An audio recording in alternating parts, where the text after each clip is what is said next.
नमस्कार मित्रांनो, आज जाऊचा होता आमका मासे पकडू तर मात्र अर्णवा घेऊन जाऊचा होता. मुंबईसून पोरगो इलेलोच होतो. आम्ही गेलो मासे पकडूच्या थंय ते बघतो होतो. हे दोन पोरगे हय या साईडीक होतेच, शुभम आणि अक्षय. अक्षय आता पण एक्सपर्ट असा मासे धरण्यात. आपण पाहू शकता कशा प्रकारे पकडता. आणि जेव्हा चढणीचे मासे चढतात ना तेव्हा मासे धरूची मजाच वेगळी असतात. आणि जे कोकणी पद्धतीत काठीक मासे बांधतं ते आपण पाहू शकता. रोशन आता बांधूच होतो आणि एक नंबर अशा पद्धतीने हे जे खवळे होते ते बांधूच होतो. सागरादा बसलेलो, मासे काय सागरादा गावा नव्हते. जरा माशाने सागरादाक थारवून ठेवलेले होते तरी पण प्रयत्न काय सोडूच नव्हतो. याच साईडिक अनिरुद्ध होतो, अनिरुद्ध दादा आणि रोहित दादा. आणि फायनली अनिरुद्ध दादाचा लग चलता आणि मासो भेटता.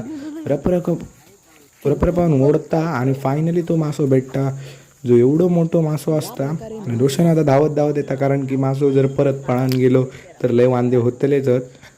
रोशन आता येता आणि लवकरात लवकर साव सोडवता.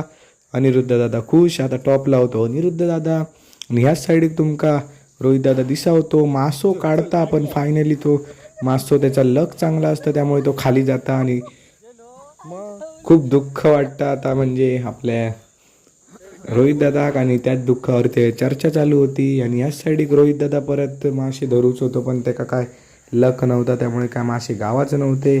सावातली छोटे मासे होते ते पण जा होते.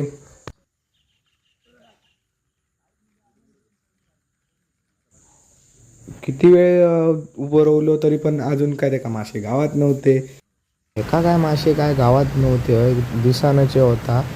पण ह्याच साईडीक तुमका अनिरुद्ध दादाक मासो गावलेलो पाठी जाता बघू शकता. परत पकडून जाता. ह्यो तर लय खुशच होतो तुम्ही बघू शकतास कारण की एवढे मासे गावले म्हटल्यार ह्यो खुश. आणि फायनली रोहित दादा पण आता आपला हत्यार काढता आणि एक मासो धरता. नैतिक पण लय खुशच आणि राख्याला पण खुश. व्हिडिओ आवडला असा तर नक्की लाईक करा आणि सबस्क्राईब करूक विसरा नको. चढणीचे मासे धरण्याचा व्हिडिओ आवडला असा तर सबस्क्राईब करूक विसराच नको तुम्ही. असल्यास तर वाईरकरांचो लाडको गौरांग या चॅनलला सबस्क्राईब करा.